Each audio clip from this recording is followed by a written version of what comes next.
Tent city एक विफल project है काशी में, और टेंट सिटी अगर टेंट की बुकिंग नहीं होगी तो फिर चरित्रगत रूप से गलत काम होंगे उन टेंट सिटियों में। और ये काशी का कोई भी धर्म प्राण, साधु संत ही नहीं गृहस्थ भी ये बर्दाश्त नहीं करेगा कि काशी में माँ गंगा की गोद में बालू की रेती में कुछ चरित्रात्मक दृष्टि से गलत काम हो। तीर्थ क्षेत्रों में शराब, मांस, वेश्यावृत्ति, कालगर्ल, इस तरीके की चीज़ों पर प्रतिबंध कैसे लगे जब तक तीर्थ क्षेत्र के लिए एक सम्यक रूप से कानूनन विचार करके इसके मंत्रालय की संरचना नहीं हो जाती। ये हिस्सा तीर्थ क्षेत्र है और ये हिस्सा पर्यटन का क्षेत्र है। हम मूल समस्या पर दबाव बनाए कि तीर्थाटन और पर्यटन दोनों को अलग किया जाए। भारत सरकार तीर्थाटन मंत्रालय का गठन करे और तीर्थाटन में क्या क्या वर्ज्य है, क्या क्या विषय निषेध है, उन सारी बातों का जिक्र। बाकी आप विकास की दृष्टि से जो करिए, हमें आपत्ति नहीं, परंतु तीर्थ क्षेत्र की मर्यादा भंग नहीं होनी चाहिए। टेंट सिटी के लेकर भी कोई पत्राचार करने की बात आ रही है, क्या वो पत्राचार रहेगा, क्या उसमें लिखा जाएगा? टेंट सिटी एक विफल प्रोजेक्ट है काशी में, और टेंट सिटी अगर टेंट की बुकिंग नहीं होगी तो फिर चरित्रगत रूप से गलत काम होंगे उन टेंट सिटियों में। और ये काशी का कोई भी धर्म प्राण, साधु संत ही नहीं गृहस्थ भी ये बर्दाश्त नहीं करेगा कि काशी में माँ गंगा की गोद में बालू की रेती में कुछ चरित्रात्मक दृष्टि से गलत काम हो। वैसे गंगा के घाटों के किनारे अवैध रूप से नशीली चीज़ें और लड़के लड़कियों का बैठना, ये सारी चीज़ें तो आपको दृश्यमान हो ही रही हैं। अगर इस पर आने वाले दिनों में रोक नहीं लगा तो पवित्र तीर्थ और घाट जो ज्ञान खान या घान काशी है, ये अय्यासी की काशी में न बदल जाए, इसी बात का हमें डर है।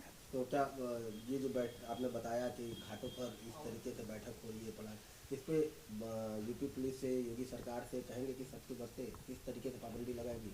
क्योंकि कहीं ना कहीं इस पे पाबंदी लगाने में मोटा मोटी बातें एक ही हो रही हैं कि पर्यटन और तीर्थाटन दोनों अलग करो।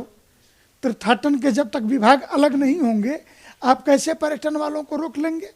कौन यह तय करके काशी आया है कि वो राजदरी देवधरी घूमने जा रहा है, पर्यटन कर रहा है या तीर्थाटन कर रहा है? तो तीर्थ क्षेत्रों की मर्यादा, तीर्थ क्षेत्रों में शराब, मांस, वेश्यावृत्ति, कालगर्ल, इस तरीके की चीज़ों पर प्रतिबंध कैसे लगे जब तक तीर्थ क्षेत्र के लिए एक सम्यक रूप से कानूनन विचार करके इसके मंत्रालय की संरचना नहीं हो जाती कि ये हिस्सा तीर्थ क्षेत्र है और ये हिस्सा पर्यटन का क्षेत्र है। ये इंगित किए बगैर आप कोई भी कार्य को कानूनी रूप से आप अंजाम नहीं। मैं आपसे पूछूं कि भारतीय कानून की किस धारा में है कि एक लड़का और लड़की घाट पर नहीं बैठ सकते?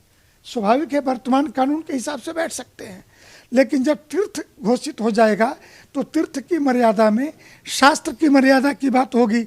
उसमें शराब बिकेगी कि नहीं, मांस बिकेगा कि नहीं, पहले आप तीर्थ क्षेत्र का नोटिफिकेशन तो करो, तीर्थाटन की दृष्टि से विचार तो करो, तभी जा कर के। क्योंकि हम हर छोटी बड़ी बात के लिए अलग अलग कानून बनाएं तो वो संभव नहीं है। गंगा में काई जम रहा है, लाख दावे किए जा रहे हैं कि गंगा स्वच्छ हो गया, स्वच्छ हो गया, लेकिन तस्वीर सामने नहीं दिख रही है। गंगा महासभा कैसा कदम उठाएगी? गंगा महासभा इस बात को लेकर बहुत दुखी है कि सरकारी दावों के विपरीत गंगा में काई और गंगा में गिरने वाले नालों का कोई पुरुषा हाल नहीं है। शहर की जो सीवेज डिस्चार्ज है वो 6 MLD से ज़्यादा है और हम 4 MLD का भी अभी तक डिस्पोजल आप करने की योजना नहीं बना सके हैं।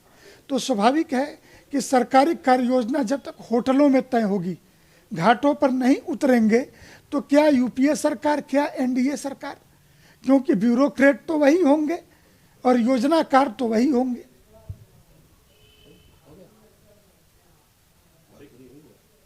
नहीं, एक और क्वेश्चन, प्रेजेंटेशन के अलावा विरोध का और कोई तरीका आप लोग द्वारा?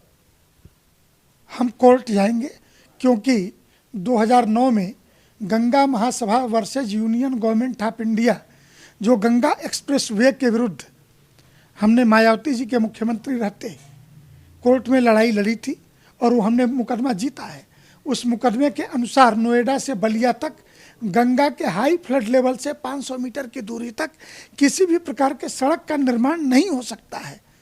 और उस हाई कोर्ट के डबल बेंच के आर्डर जस्टिस अशोक भूषण और जस्टिस टंडन जी की बेंच थी, उस बेंच के द्वारा ये निर्णित मुकदमा था और उस पर कोई भी अगेंस्ट आर्डर लेने के लिए न यूपी न केंद्र सरकार सुप्रीम कोर्ट नहीं गई।